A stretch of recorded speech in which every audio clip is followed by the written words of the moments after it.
Word के जैसा दिखने वाला वर्ड नाउन के रूप में आएगा।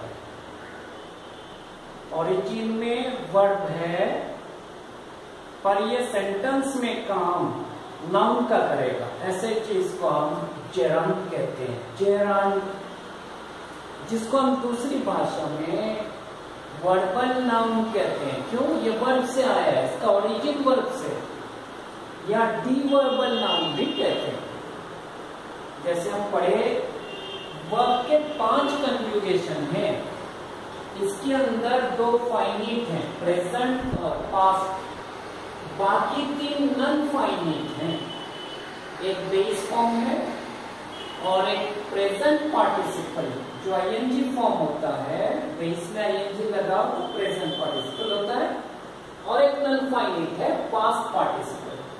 तो हम नॉन फाइनिट वर्ब्स को लेकर बहुत जगह अलग अलग यूज कर सकते हैं। फाइनिट को नहीं ले सकते, उसका काम है सिर्फ टेंस बताना। नॉन फाइनिट को लेकर हम कभी कभी non finite present participle ING form को हम नाउन के रूप में यूज करते हैं। ऐसे नाउन को हम जेरांड कहते हैं। तो जेरांड का मतलब हमें समझ में आ गया। जेरांड एक ऐसा नाउन होगा जिसका ओरिजिन वर्ब से होगा और वो प्रेजेंट पार्टिसिपल से आईएनजी फॉर्म में होगा, पर वो वर्ब नहीं होगा, वो नाउन होगा। ऐसे चीज को हम जेरांड कहते हैं। आपको समझ में आया? बहुत लोग कहते हैं, जैसे हमें कि ये स्विंग, स्विंग बेस फॉर्म है, उसका present participle swimming, present swing, past swim, past participle swum. तो स्विंग का प्रेजेंट पार्टिसिपल स्विमिंग है, ये हमेशा वर्ब के रूप में आएगा, ऐसा कोई चीज फिक्स नहीं।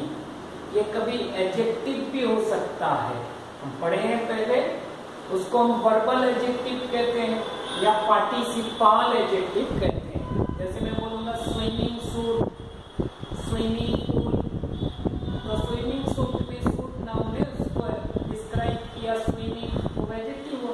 वर्ब में swimming pool, pool meaning word noun है, उसको डिस्क्राइब किया स्विमिंग, तो वो एडजेक्टिव, उसको हम वर्बल एडजेक्टिव या पार्टिसिपल एडजेक्टिव कहते हैं। और ईडी फॉर्म पास्ट पार्टिसिपल भी एडजेक्टिव होता है, पर जेरांड में सिर्फ प्रेजेंट पार्टिसिपल वर्ब का फॉर्म को लाकर नाउन के रूप में हम इस्तेमाल करते हैं, यूज करते हैं। ऐसे चीज को जेरांड कहते हैं।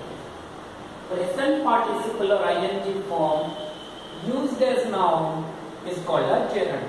क्लियर? अभी हम आगे बढ़ते हैं। एग्जाम्पल, स्विंग का प्रेजेंट पार्टिसिपल हम ला स्विमिंग। अगर मैं बोलूं स्विमिंग इज अ फन, यहां पे तैरना, स्विमिंग, ये एक नेमिंग वर्ड को समझाया। क्यों? यहां पे वर्ब है इज, स्विमिंग फन है, जो स्विमिंग का काम है वो स्विमिंग जो है वो फन है। यहाँ पे स्विमिंग नेमिंग वर्ड है और ये वर्ब के ओरिजिन में आईएनजी फॉर्म पर प्रेजेंट पार्टिसिपल में है, और यहाँ पे नेमिंग वर्ड का काम कर रहा है नाउन का, तो इसीलिए ये जेरांड है और यहाँ पे ये सब्जेक्ट का फंक्शन कर रहा है। क्लियर हो गए? अब आगे बढ़ते हैं। आई लाइक स्विमिंग, यहाँ पे आई सब्जेक्ट है, लाइक वर्ब है। अब जो स्विमिंग है ये वर्ब नहीं है। मुझे तैरना पसंद है, तैरने का काम पसंद है, वो काम को समझाया, यहाँ पे ऑब्जेक्ट के रूप में आया। तो यहाँ पे स्विमिंग, स्विम में आईएनजी बैठकर नाउन बनाया गया है। ये जेरांड है प्रेजेंट पार्टिसिपल में, और ये डायरेक्ट ऑब्जेक्ट के रूप में काम कर रहा है स्ट्रक्चर में। यहाँ पे इसका फंक्शन डायरेक्ट ऑब्जेक्ट है। आई लाइक व्हाट, मुझे क्या पसंद है। I like sweets, I like swimming, I like playing, ये सब मीनिंग वर्ड है। तो स्विमिंग यहाँ पे मीनिंग वर्ड है, नाउन है, आईएनजी फॉर्म में है ओरिजिन में, पर ये नाउन के रूप में आया, इसीलिए ये जेरांड है और इसका फंक्शन यहाँ पे डायरेक्ट ऑब्जेक्ट है। ये जेरंड सेंटेंस में बहुत तरह का फंक्शन कर सकता है, जैसे नेमिंग वर्ड्स नाउन करते हैं। कभी ये सब्जेक्ट हो सकता है, कभी ऑब्जेक्ट हो सकता है, कभी इनडायरेक्ट ऑब्जेक्ट, कभी डायरेक्ट ऑब्जेक्ट भी हो सकता है। जैसे हम देखते हैं, I subject never get swimming all that much effort. Never तो एडवर्ब है, आई गेव ये गेव वर्ब है, I gave all that much effort ये डायरेक्ट ऑब्जेक्ट है, all that much effort. I gave all that much effort मैं बहुत ज्यादातर effort देता हूं और नहीं देता हूं, आई नेवर गेव कभी नहीं दिया, मैं कभी ज्यादा एफर्ट कोशिश स्विमिंग में नहीं किया। ये इनडायरेक्ट ऑब्जेक्ट के रूप में काम कर रहा है। यहाँ पे स्विमिंग नेमिंग वर्ड है, जेरंड के रूप में है और ये इनडायरेक्ट ऑब्जेक्ट का फंक्शन है। अब हम आगे बढ़ते हैं। Eating biscuits in front of the television is the way to relax. यहाँ पे वर्ड इज है, आप ये टोटल फ्रेज को देखिए, सिर्फ ईटिंग नहीं, eating biscuits in front of the television, ये टोटल एक फ्रेज है और ये टोटल फ्रेज जेरंड फ्रेज बोला जाएगा। क्यों? यहाँ पे ईट में प्रेजेंट पार्टिसिपल एक नेमिंग वर्ड के रूप में यूज हुआ है, तो इसलिए हम टोटल जेरंड के साथ ये फ्रेज है, इसीलिए हम इसको जेरंड फ्रेज कहेंगे और ये सब्जेक्ट के रूप में फंक्शन कर रहा है।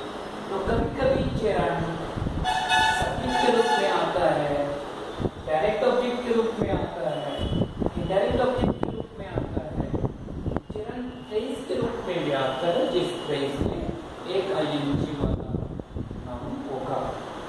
Do you fancy going out, यहाँ पे डू ऑक्सिलरी है, यू सब्जेक्ट है और फैंसी वर्ब है, मेन वर्ब। ये जो गोइंग आउट है ये एक फ्रेज है और कैसा phrase? Do you fancy what going out. यहाँ पे गोइंग आउट एक जेरंड फ्रेज है जो डायरेक्ट ऑब्जेक्ट के रूप में यूज हुआ है, इसका फंक्शन यहाँ डायरेक्ट ऑब्जेक्ट के रूप में है और ये फ्रेज है। तो हम सीखे जेरंड एक ऐसा वर्ड है जो वर्ब ओरिजिन के प्रेजेंट पार्टिसिपल में होगा। इसी फॉर्म से कंजुगेशन फॉर्म से हम लाएंगे, पर वो सेंटेंस में फंक्शन नाउन का करता होगा, नेमिंग वर्ड का। ऐसे चीज को हम जेरंड कहेंगे, जेरंड कहेंगे। वर्ब आईएनजी होगा, प्रेजेंट पार्टिसिपल होगा, नाउन के रूप में काम करेगा, वो जेरंड होगा। वो सब्जेक्ट के रूप में फंक्शन हो सकता है उसका, direct object, indirect object. Gerund phrase subject के रूप में हो सकता है, जेरंड फ्रेज ऑब्जेक्ट के रूप में हो सकता है, कहीं कॉम्प्लीमेंट्स के रूप में भी हो सकता है। तो आज हम सीखे जेरंड किसको कहते हैं, उसका फंक्शन क्या है। जेरंड एक वर्ब से क्रिएट हुआ नाउन है, वो हमेशा प्रेजेंट पार्टिसिपल आईएनजी में होगा और वो सेंटेंस में नाउन के रूप में अगर काम करे उसको हम जेरंड कहेंगे। कभी कभी ये सब्जेक्ट होता है, ऑब्जेक्ट होता है, डायरेक्ट ऑब्जेक्ट होता है, इनडायरेक्ट ऑब्जेक्ट होता है, फ्रेज में होता है, इसी तरह बहुत बहुत धन्यवाद।